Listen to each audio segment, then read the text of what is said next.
জীবনের সাধারণ সংগ্রামও যখন পাহাড়ের মতো মনে হয়, তখন কি তুমি কখনো তোমার ভেতরে অদ্ভুত দুর্বলতা অনুভব করেছ?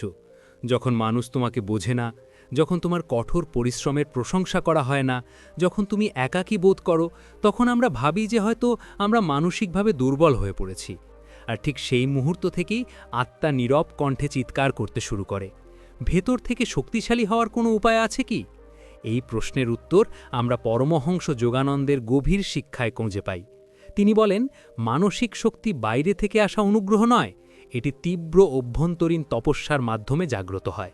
এই শক্তি তখনই জাগ্রত হয় যখন আমরা আমাদের চিন্তাভাবনা চিনতে পারি, সেগুলি বুঝতে পারি, এবং তারপর কোন চিন্তাভাবনা আমাদের আত্মাকে উন্নত করে এবং কোনটি তা নিচে নামিয়ে দেয় তা বেছে নিই।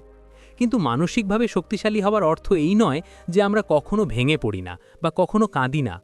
এর অর্থ হলো আমরা ভেঙে পড়ার পরেও কিভাবে উঠতে হয় তা জানি। আমরা জানি কিভাবে ব্যথার মধ্যেও এগিয়ে যেতে হয়, এবং আমরা জানি কিভাবে ভয় সত্ত্বেও বাঁচতে হয়।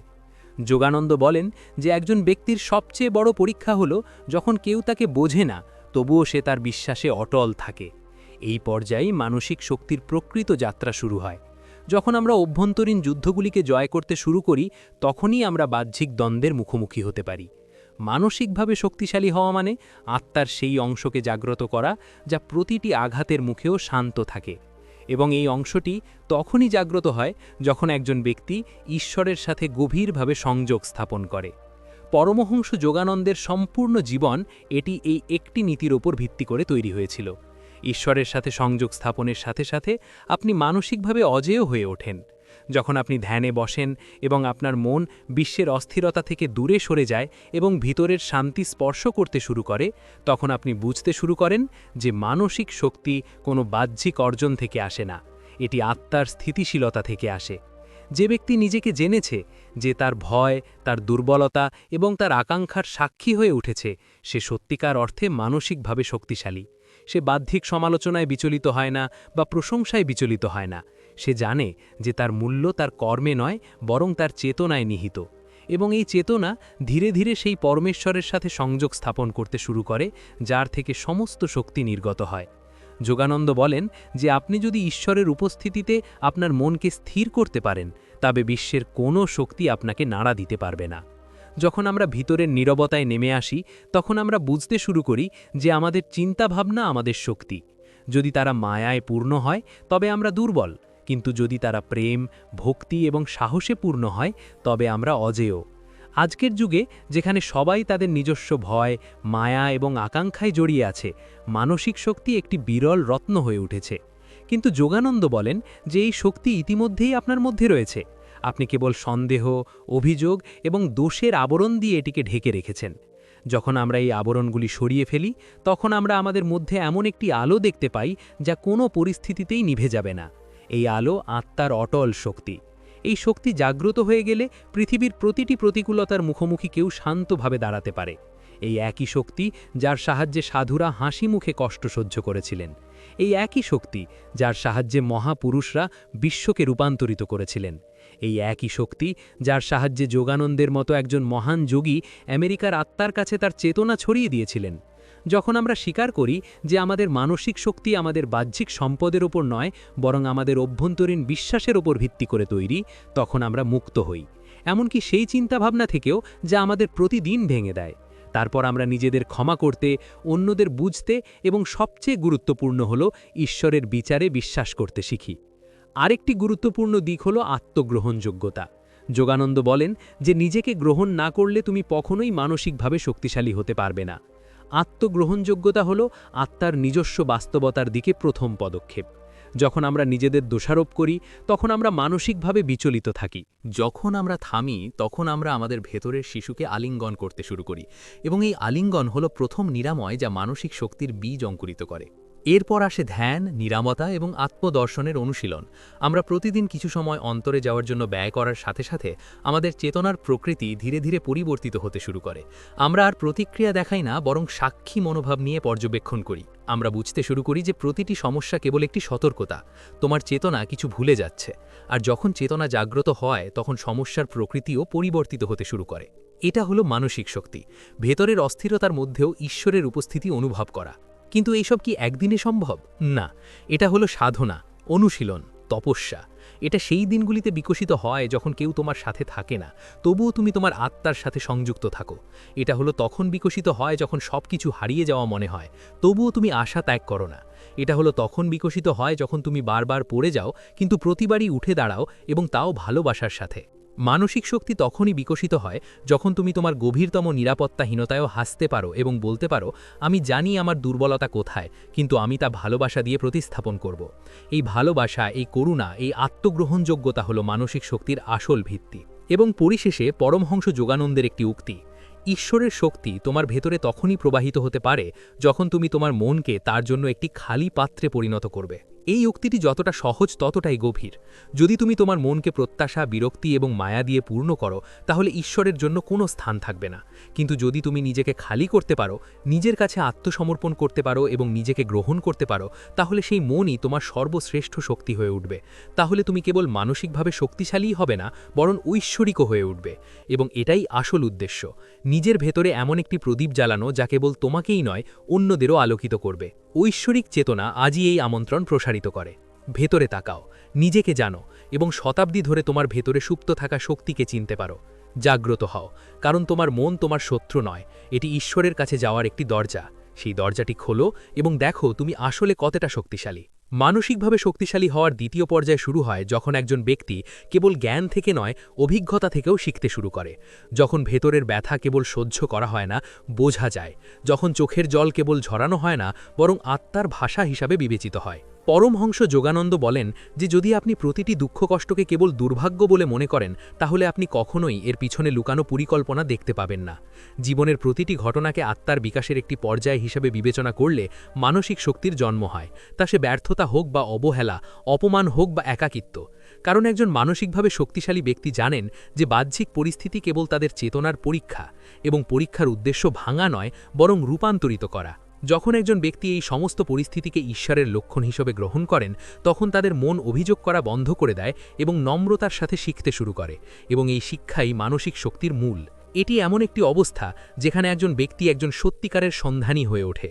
তারা প্রতিটি মুহূর্তে জিজ্ঞাসা করেন, ঈশ্বর, আপনি আমাকে কি শেখাচ্ছেন? এবং যখন এই প্রশ্নটি ভেতর থেকে ওঠে, তখন উত্তরগুলি ভেতরেই পাওয়া যায়। এটি চেতনার সর্বোচ্চ অবস্থা, যেখানে আত্মার গভীর থেকে মানসিক শক্তি প্রকাশিত হয়। কিন্তু এই অবস্থায় পৌঁছানোর জন্য একজনকে প্রায়শই গভীরে যেতে হবে, এবং এই অবতরণ সহজ নয়। আপনার ভয় দেখা, আপনার অহংকারকে গ্রহণ করা, আপনার ব্যর্থতাকে ভালোবাসা, এই সবই একটি আধ্যাত্মিক অনুশীলন। কিন্তু পরমহংস যোগানন্দ আমাদের আশ্বস্ত করেন যে যখন আপনি ভেতরে যান, তখন আপনি একা নন। ঈশ্বর প্রতিটি পদক্ষেপে আপনার সাথে আছেন, এমনকি যদি তিনি নীরব থাকেন। এই নীরবতাই প্রকৃত শিক্ষক। যখন বিশ্বের কণ্ঠ থেমে যায়, তখন আত্মার কণ্ঠ শোনা যায়, এবং সেই কণ্ঠ তোমাকে তোমার প্রকৃত শক্তির কথা মনে করিয়ে দেয়। মানসিক শক্তি তাৎক্ষণিক ফলাফল নয়, এটি হলো ভেতরে জ্বলন্ত আগুনের নাম, যা অন্ধকারেও নিভে না। আর যখন ঝড় আসে, তখন তা আরও বেশি করে জ্বলে ওঠে। আর এই আগুন তখনই প্রজ্বলিত হয় যখন একজন ব্যক্তি তার আসল সত্তা খুঁজে বের করার জন্য নিজের ভেতরে সবচেয়ে বড় যুদ্ধের মুখোমুখি হয়। মানসিকভাবে শক্তিশালী ব্যক্তির সবচেয়ে বড় গুণগুলির মধ্যে একটি হল আত্মনিয়ন্ত্রণ। তারা জানে যে সবকিছুই তাদের প্রতিক্রিয়ার উপর নির্ভর করে। তারা কোনো পরিস্থিতিতে আতঙ্কিত হয় না, কারণ তারা তাদের মন পর্যবেক্ষণ করেছে এবং এর সাথে বন্ধুত্ব করেছে। তারা জানে যে প্রতিটি আবেগ, প্রতিটি উত্তেজনা, প্রতিটি ভারসাম্যহীনতা কেবল একটি ক্ষণিকের খেলা, এবং যদি তারা সেই মুহূর্তগুলিতে শান্ত থাকতে পারে, তবে এটি তাদের বিজয়। যোগানন্দ বলেন যে আপনি যদি মনকে জয় করেন, তবে আপনি পুরো বিশ্বকে জয় করবেন। এই বিজয় তরবারি বা অস্ত্র দিয়ে আসে না, এটি নীরবতা, সচেতনতা এবং প্রার্থনা দিয়ে আসে। যখন আপনি কারো কঠোর কথায়ও হাসতে পারেন, যখন আপনি কেবল আপনার ভিতরে ক্রোধের উত্থান লক্ষ্য করেন এবং প্রতিক্রিয়া দেখান না, তখন আপনি সত্যিই মানসিকভাবে শক্তিশালী হয়ে ওঠেন। এবং এই শক্তি তখনই বিকশিত হয় যখন আপনি প্রতিদিন নিজেকে বোঝার জন্য সময় নেন। ব্যস্ত দিনের পর যখন আপনি নিজের সাথে কয়েক মিনিট সময় কাটান, আত্মসমালোচনা করুন, আপনার চিন্তাভাবনা পর্যবেক্ষণ করুন এবং আপনার আবেগের নামকরণ করুন, তখন আপনি আপনার অন্তরের সাথে সংযোগ স্থাপন করতে শুরু করেন। এই সংযোগ ধীরে ধীরে আপনার মধ্যে স্থিতিশীলতা আনে, এবং একটি স্থিতিশীল মন হল সেই ভিত্তি যার উপর মানসিক শক্তির প্রাসাদ তৈরি হয়। এটাও মনে রাখা গুরুত্বপূর্ণ যে মানসিক শক্তির অর্থ এই নয় যে আপনি কখনোই ক্লান্ত বা হতাশ হবেন না। এর অর্থ হল আপনি এই অবস্থাগুলিকে প্রেমের সাথে গ্রহণ করতে পারেন। যোগানন্দ বলেন যে আপনার দুর্বলতা আপনার সর্বশ্রেষ্ঠ শক্তি হয়ে উঠতে পারে যদি আপনি এটি ঈশ্বরের কাছে সমর্পণ করেন। এই সমর্পণ মানসিক শক্তির চূড়ান্ত অবস্থা। যখন আপনি বলতে পারেন, হে ঈশ্বর, আমি একা লড়াই করতে পারি না, আমার সাথে এসো, তখন ভেতর থেকে এমন একটি শক্তির উদ্ভব হয় যা ভাষায় প্রকাশ করা যায় না। সেই শক্তি আপনাকে উত্তোলন করে, আপনাকে চালিত করে এবং তারপর ধীরে ধীরে আপনাকে এমন একদিকে উড়িয়ে দেয় যেখানে কেবল দেবত্ব, শান্তি এবং একটি বৃহত্তর উদ্দেশ্য থাকে। একজন মানসিকভাবে শক্তিশালী ব্যক্তি ব্যক্তিগত সীমানার মধ্যে তাদের জীবন যাপন করেন না। তিনি তার জীবনকে সেবা, ভালোবাসা এবং অনুপ্রেরণার উৎসে রূপান্তরিত করেন। তার মন আর কেবল নিজের জন্য থাকে না, এটি অন্যদের জন্য লালন পালন, প্রেরণা এবং শান্ত করার শক্তিতে পরিণত হয়। এই অবস্থাতেই পরমহংস যোগানন্দ চান যে প্রতিটি সাধক পৌঁছাক। তাই আজ যখন আপনি আপনার জীবনে মানসিকভাবে দুর্বল বোধ করবেন, তখন ভাববেন না যে আপনি ব্যর্থ হয়েছেন। এটিকে সেই মুহূর্ত হিসেবে ভাবুন যেখান থেকে একটি নতুন শক্তির জন্ম হবে। এটি সেই রাত যার পরে একটি নতুন সূর্য উদিত হবে, এবং এই সূর্য আপনার ভিতর থেকে উদিত হবে, আপনার নিজের নীরবতা, আপনার নিজের অশ্রু, আপনার নিজের সাধনা থেকে। এটি ঐশ্বরিক চেতনার বার্তা। প্রতিবার যখন আপনি পড়ে যাবেন, আপনার আত্মার কণ্ঠস্বর শুনুন। এটি আপনাকে বলবে যে আপনি আবার দাঁড়াতে পারেন, কারণ আপনি কেবল এই শরীর নন, কেবল এই মন নন, আপনি ঐশ্বরিকের সাথে সংযুক্ত একটি আত্মা, এবং এই স্মৃতি আপনার সবচেয়ে বড় শক্তি। যখন আত্মা বারবার সংগ্রাম করে এবং জীবন বারবার এটিকে নামিয়ে এনে পরীক্ষা করে, তখন এমন একটি বিন্দু আসে যেখানে সাধক ভেতর থেকে একটি প্রতিধ্বনি শুনতে পান, আর নয়, এবং এখানেই পুনর্জন্মের প্রক্রিয়া শুরু হয়, সম্পূর্ণ মানসিক পরিমক্কতার অবস্থা। পরমহংস যোগানন্দ বলেন, যখনই তুমি বলো যে তুমি আর সহ্য করতে পারছো না, তবুও তুমি সহ্য করো, তখন বুঝতে হবে যে তুমি মানসিকভাবে শক্তিশালী হয়ে উঠছ।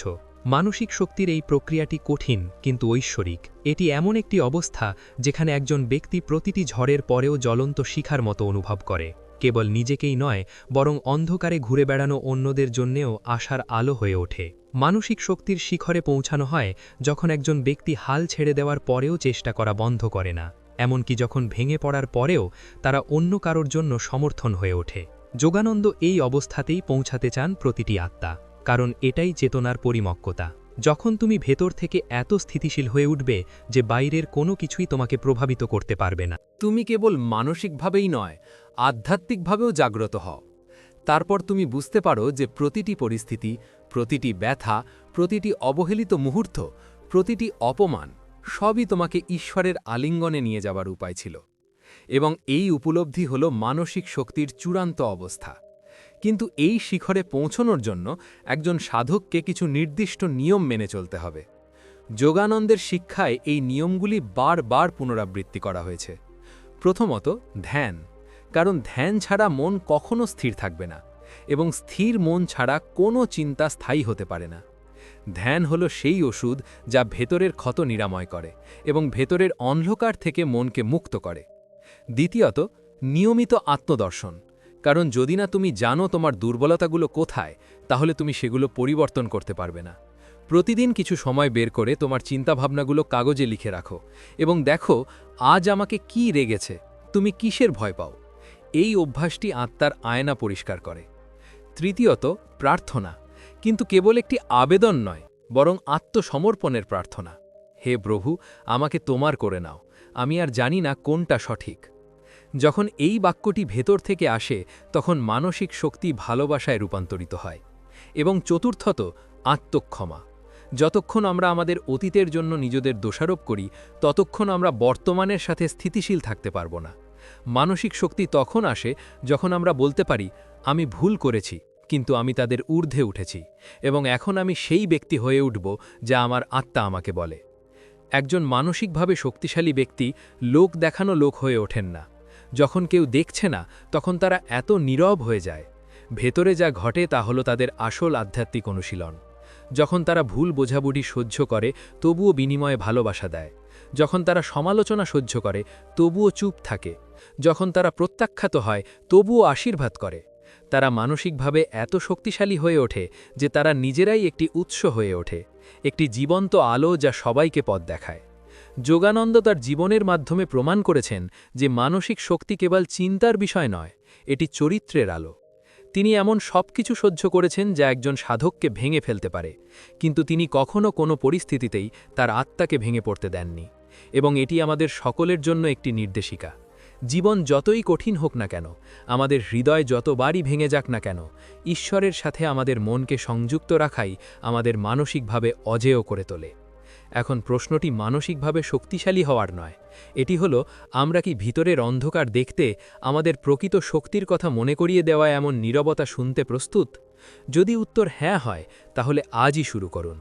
কয়েক মিনিট নীরবে বসে থাকুন, আপনার নিঃশ্বাস অনুভব করুন এবং ঈশ্বরের কাছে আপনার অভ্যন্তরীণ জগৎ অনুসন্ধান করার শক্তি চান।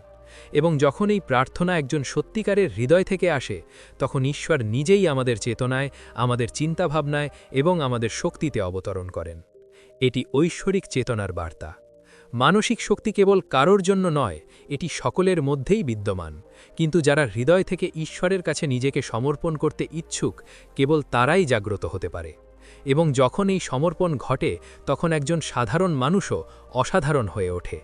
তারা তাদের জীবন থেকে পালিয়ে যায় না, বরং এটিকে ঈশ্বরের পরিকল্পনা হিসেবে গ্রহণ করে, এবং এই গ্রহণযোগ্যতার মধ্যেই জন্ম নেয় অটল শক্তি যা প্রতিটি জীবকে রূপান্তরিত করে।